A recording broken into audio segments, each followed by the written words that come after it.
This is an improved version of the best build in PoE 2. So if you haven't watched Jung Rowan's video on the Temporalis Auto Bomber yet, I suggest you watch that first. Basically, the interaction is Temporalis Inquire of the Storms triggers lightning bolts upon lightning bolts on enemies. Shit just dies instantly. If you need any evidence of the claims I'm making, here's me going through a map. You can see I'm just blitzing through everything, and I have infinite life, infinite ES, infinite mana. And here's me one-shotting Zesht, or, the Breach boss, max difficulty. So what are these improvements I'm claiming I made?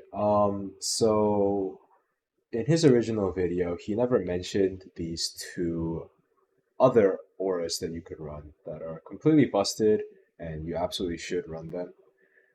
The two being Grim Feast, which recovers energy shield when you kill a monster and you claim their souls.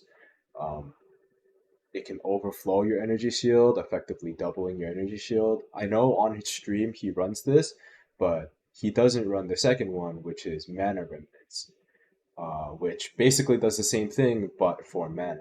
And essentially, you can double your ES, double your mana, and since you're running Blood Mage, you're doubling your life. So effectively, take all of my numbers here and double them, which I'm pretty sure is roughly 12,000 effective HP for me. I forget. Future me is jumping in to cut in to say, I hope I don't sound snarky or that I know better.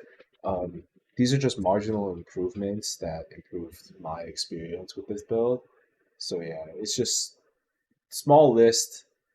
Honestly, it makes a big improvement, like all combined, but these are all just small things that add up. Anyone could figure them out. To afford enough spirit to run all of these, you need to run a scepter with high amounts of spirit. 200 is the minimum. You can go higher, but it's marginally better because you can run clarity. Doesn't really do anything. In Jongron's original video, he ran a spirit corrupted atziris disdain. Um, the lightning arrow Deadeyes found about like mana remnants too, so that shit's jacked to the moon. I suggest just getting a 200 spirit scepter and getting something else as your atziris disdain. Actually, this is my next point. For your atziris disdain, I suggest you get a double socket version or like a corrupt resistance version with 30% maximum life as extra enemy shield, or just the 35% max life energy shield corrupt, which is also a thing. Um, it's just better in my opinion. I don't see the need for a spirit corrupt on this. I know that Jung Rowan doesn't run Aziri's Acuity anymore either. He just opted out of instant life leech altogether. It is fake. It doesn't really do anything because you're just overcapped on everything at all times, no matter what. Um, so for your gloves, life, mana, resist, rarity, critical damage, attributes, whatever you can find, whatever is good. Yeah. People mention having mana problems somehow in this build, and I say somehow, but it's most likely linked to running too high of a level of spark. You'll notice mine's level 1 plus 3 from the wand. The way you get level 1 spells easily is just you create a new character, you run through the whole thingy, you just ignore everything, you just run through the whole thingy. You'll end up with two level 1 gems by the end. Just transfer it to your main character, delete that character, and now you have two level 1 sparks. So do it one more time to get 3 in total. And then I have one more spark slotted in. This is for when you're just in like corridors. It's hard sometimes, or like you're trapped between mobs. It's hard to blink, like you're just stuck. You just use it, get yourself out. So you might have wondered when you were watching the footage earlier, what could possibly be the flaw of this build? Um, the major flaw is that it causes a lot of crashing. However, I noticed I don't crash as often as Jungwon claimed he has, and other people claim they have. And I think I have a few reasons why. graphical settings matter a lot. I have this shit. I'm just, it's all the way down, set all low, and I also downscaled it. And also, an important thing, this applies to everybody, is that actually sound impacts your frames, I noticed. Um, People say if you lower your channel count to low, you set everything to 0, you will have improved frames, and in my experience, it has helped. There's also a config file where I'm sure you could just disable the channel count altogether, and I hear that has actually helped. Um, so look into that if you're experiencing crashing with this, or just in general experiencing crashing. So I spent like a fat minute trying to understand how his tooltip DPS, sorry you can't see, on his lightning bolt was 10k. I was completely flabbergasted. We had nearly identical gear, yet mine was, I think, around 7k with like my maximal improvements I could like try to muster. Like I bought in a door and then I bought corrupted magic jewels with spell damage and whatever bullshit. Um, I don't know if this tooltip DPS actually means anything, but essentially the way to get it up is cast speed, which I got on my rings. This is further augmented by the whatever the shit is called, ingenuity belt, right? Um, as you can see, without it, I lose around 1.9k tooltip DPS.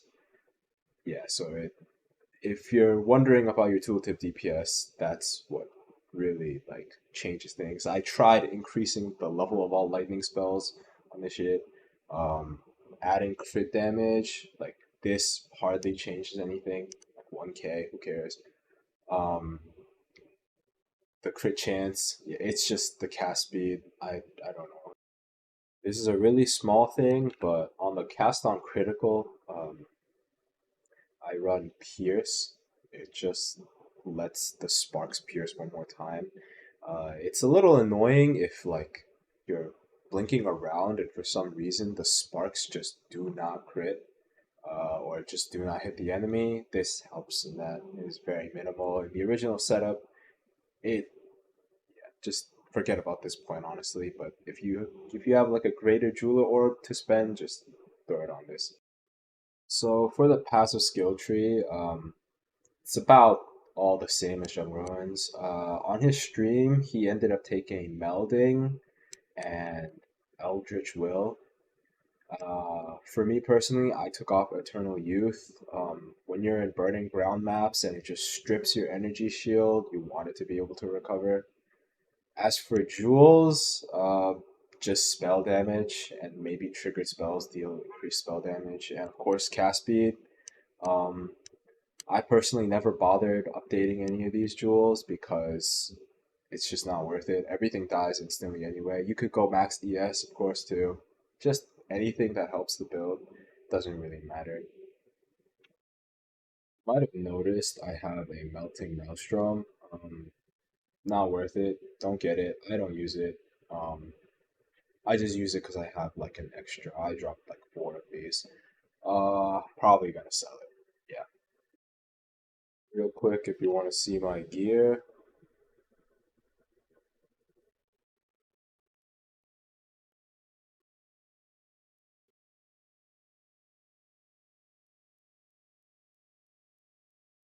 and for the Anoint, I chose Storm Charged. I don't know, it just seemed good to me. Yeah. No need for Voracious, right? No need for instant life leech, so I just went for more damage. Yeah, sounds good, but those shits usually require like a distilled isolation. I'm not paying for all that. So yeah, if you manage to cop a 20 Divine Temporalis from Sushi or whoever, go for it. I suspect you have less than a week, more like a day or two before this gets nuked. But hey, while you can, you gotta try it. It is the best build in PoE 2. Have a great day.